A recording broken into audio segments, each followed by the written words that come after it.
Augmented chords and diminished chords. When it comes to learning how to play the guitar, you usually know that you're doing a pretty good job when you strum a chord and it sounds good. If it sounds pleasing, then you know you're in the right spot. But what happens if it sounds a little bit dissonant? Some of these chords can sound kind of ugly. Now, there is a certain place for all chords out there, but augmented chords and diminished chords are definitely going to have the least amount of playtime, most likely, depending on the music that you're into. Even if you're a classical guitarist or a jazz musician, augmented chords and diminished chords, they can be fun to play, but they're usually not the most pronounced chords on your chart. These are going to be known as transition chords. So as you're playing from one chord to the next, you may see these things pop up every now and then. So I think it's very important that even though these might be a bit of a struggle to play when it comes to the guitar or whatever musical instrument you might be into, it's very important we put our thinking caps on, our theory hats on, so that if you do run into any of these chords, you can at least be able to pick out what notes are in that chord. Hello everyone, my name is Chris Green. This channel is Learning Guitar with Chris Green. So if you're an absolute beginner and you've never touched a guitar, believe it or not, this channel is for you. Or if you're looking for some more advanced techniques, this channel is also for you as well. The best way to support the channel is to actually head over to Patreon and become an all-access member. That is a place where we can correspond to each other through direct message. And also, every time I have a new video out just like this, you'll receive an email from me letting you know that it is out and about. Now, if you can't afford to become an all-access member, by all means, hit the like and subscribe buttons. That definitely goes a really long way to help support the channel. Everything I do when it comes to music theory is revolved around using note cards just like this. So if you are an all-access member, there are several PDFs and guitar tab available over there on Patreon that you can check out as well. With all that being said, you don't have to watch any of the videos before this, but I want to encourage you to pause the video and go back and watch my Music Theory 101 and then the videos just before this leading up to augmented and diminished chords. Let's get our note cards and get started. First thing I want to do is establish kind of a base from where we're going to work from. And of course, I like to go to G major. If you're a guitar player, G major is going to be quite friendly to you. If I write out a G major scale, I'm going to write out the notes G, A, B, C, D, E, F sharp, and G. It will look something like this. And if you're familiar with my video that I did on the number system, you know that we can go through each of these and we can assign each of these letters a number. So if I say, what is the 1 in G major, I would say G is 1, A is 2, B is 3, and so forth. Now, I did mention also in that video that there are certain patterns we see in a major scale. So in G major, the 1, the 4, and the 5 chords, these will all be major. So 1, 4, and 5 are always going to be major chords. The 2, 3, and 6 chords are going to be minor. So we use a lowercase m for those. So A minor, B minor, and E minor. If you've been playing guitar for any amount of time, you see a chord chart that's in G major. What do you see all the time? You see G major, you see C major, D major, and you see these minor chords as well. Well, there's one that we have not given much attention to in most of these videos, and that of course is the 7. So in the key of G major, the 7 chord is going to be what's called a diminished chord, okay? So this video, we're primarily dealing with diminished chords and augmented chords. So we need to talk about this F sharp diminished chord. Now, when we're building out the chords, our baseline is to write out the scale, starting with whatever the root is. So we're going to start with this F sharp. And if I were to write out a G major scale starting on the note F sharp, I would go F sharp, G, A, B, C, D, E, and then F sharp. Again, with F sharp being our 7, G is 1, A is 2, and so forth. So here we have a G major scale starting on F sharp. And what you do when you're constructing your most basic form of these chords is just to skip a letter and circle it. So we have F sharp, we have A, and we have C. So if I circle F sharp, A, and C, what you'll notice is we have the notes F sharp, A, and C. And that is how we spell a diminished chord. So F sharp to A, this is known as a minor third. And then from A to C, we also have a minor third. Now, again, I've said before, you don't have to have watched my other videos on constructing chords, but if you are familiar with the stuff from Music Theory 101, you know that normally F sharp is followed by F sharp, A sharp, and C sharp. Well, what has happened is instead of us having F sharp, A sharp, and C sharp, our third and our fifth within the diminished chord are actually flat. So we have a minor third going from F sharp to A, that is a minor third. Then from A to C, we have another minor third. So we have F sharp, A, and C. Anytime you have this construction of a minor third and a minor third, that is going to be a diminished chord. Now, the way that we are going to recognize a diminished chord, like on a chord chart, if you're just looking at this normally, you'll see something like this. It will be F sharp dim, okay? D-I-M standing for diminished. For all of the classical people out there, you may see something like this, where it has a little bit of like an exponent, like a little circle. That is an F sharp fully diminished chord. And then we also have F sharp half diminished, which we will get to in just a minute. So you may see some equivalent of this on a chord chart. If you're looking at a chord chart and you see any of this here, that is what you are looking for. So what is the function of an F sharp diminished chord? Well, diminished chords in a major scale, if it's the seventh chord that you're playing, an F sharp diminished chord is going to want to resolve to G. And that's why these are often used as transitions. If you'll notice back on our G major scale, when we have F sharp in A, F sharp is the 7, A is the 2. This 2 in A is going to want to resolve down to G, and the F sharp is going to want to resolve up to the note G as well. And that's why they sound very pleasing when you hear diminished chords being used in a transition. So like I've said, an F sharp diminished chord is simply written out F sharp, A, C, where we have a minor third followed by a minor third. But when it comes practically speaking to the music that you're hearing or music you would see on sheet music, most of the time we're going to involve the seventh scale degree. So instead of it being just F sharp diminished, it's usually going to be some sort of F sharp diminished 7 chord. Now that 7 can either be known as half diminished or a fully diminished. So I want to explain that to you so you know exactly what we're talking about. So the first one is called a half diminished 7 chord. So if I write out our diminished chord, which is built on F sharp, we have F sharp, A, and C. F sharp to A is a minor third, A to C is a minor third, C to E is a major third, or if you're counting from F sharp going up to the note E, F sharp to E is a minor 7. I mentioned this in my 7 videos where I talked about how to get to the minor 7 from your root, you can simply go down a whole step. So a whole step down from F sharp, you go F sharp, F, E. So to get to our minor 7, that's going to be a whole step below our root. So a half diminished 7 chord is going to be spelled F sharp, A, C, and E. If you don't have access to sheet music or you're not a classical musician, most likely you're going to see this written out here in F sharp minor 7 flat 5. Now it looks completely confusing. Hopefully as you're watching this video, you're following along with me. This might start making a little bit of sense, but why does it say flat 5? The F sharp minor 7 chord, if I were to just write out F sharp minor 7, I would go F sharp,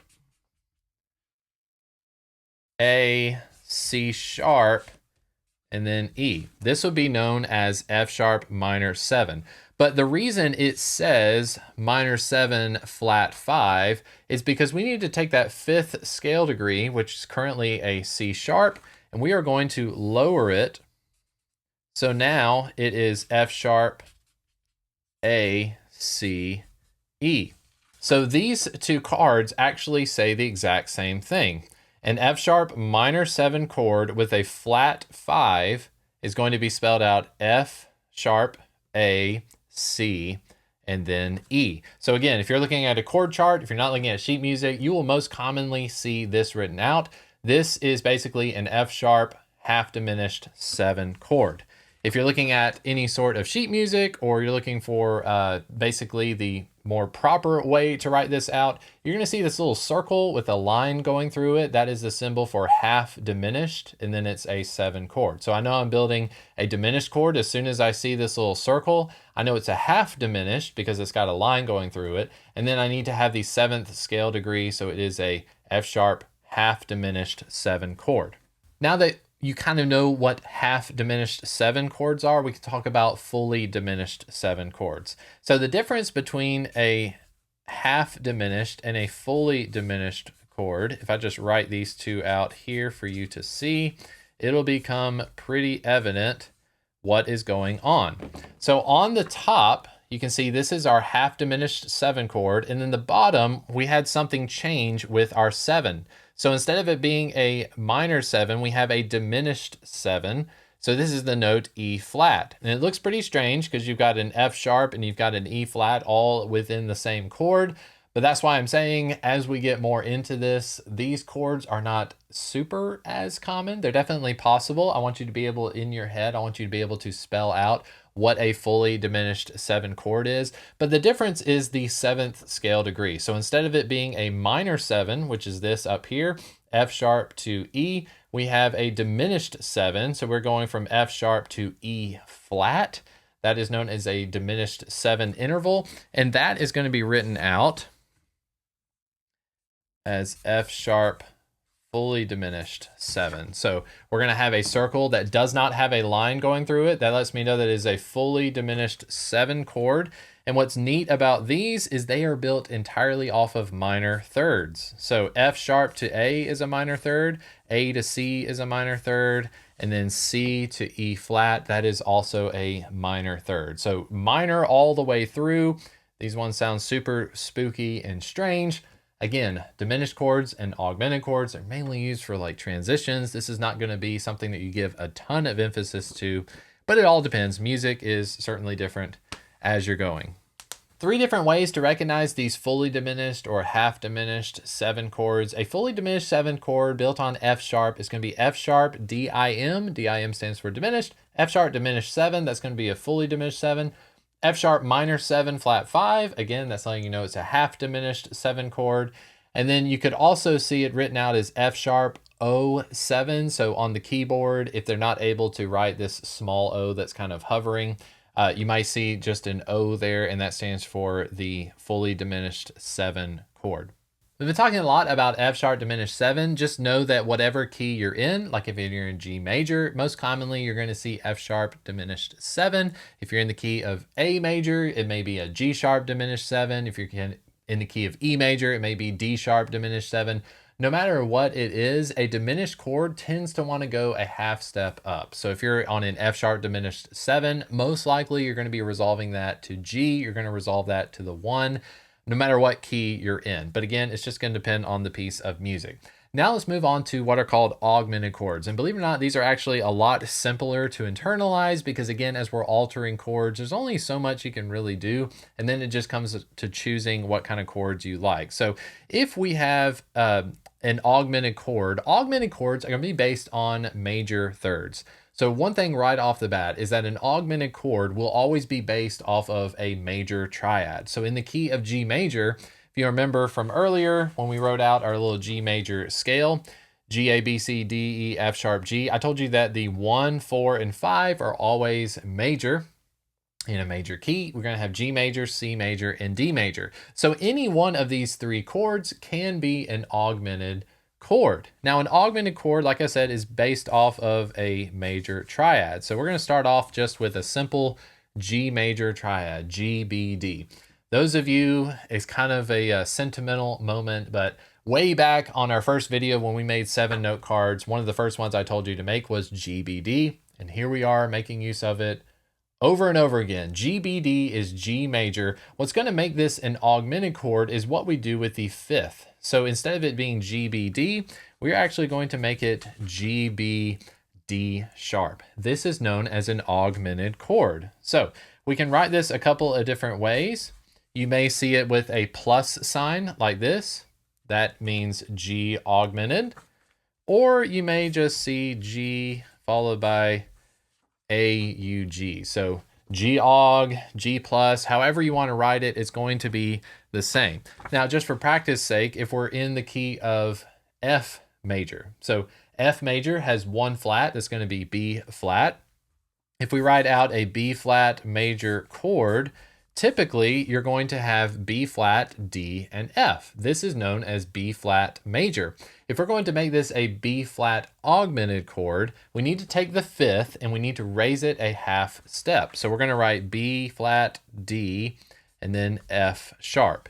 B flat, D, F sharp. This is known as a B flat augmented chord. So we're going to write B flat, and then a little plus sign will do.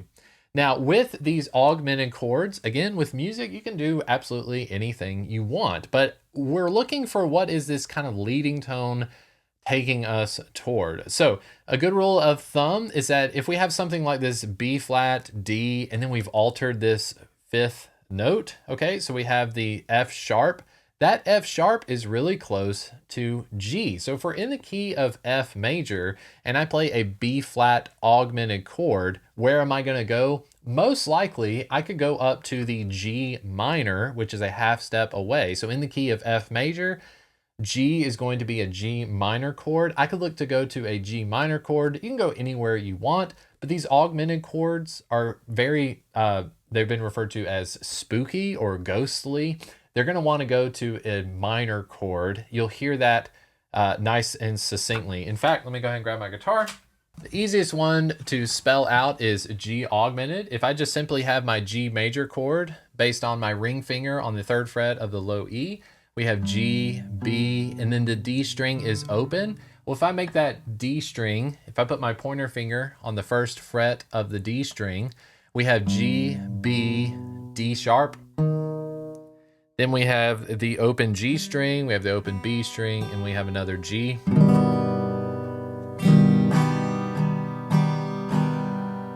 Sounds wrong, right? It sounds very dissonant. It sounds like I'm not playing the guitar correctly. And again, that's why these things lead towards being transitions. But what am I transitioning to? Well, on my guitar, I know that the note that I altered is on the 1st fret of the D string, and that is now a D sharp.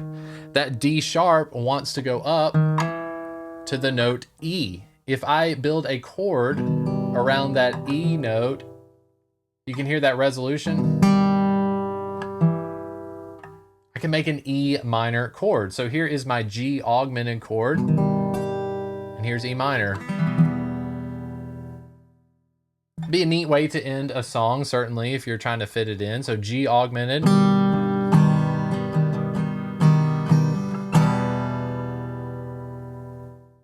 If I go from G augmented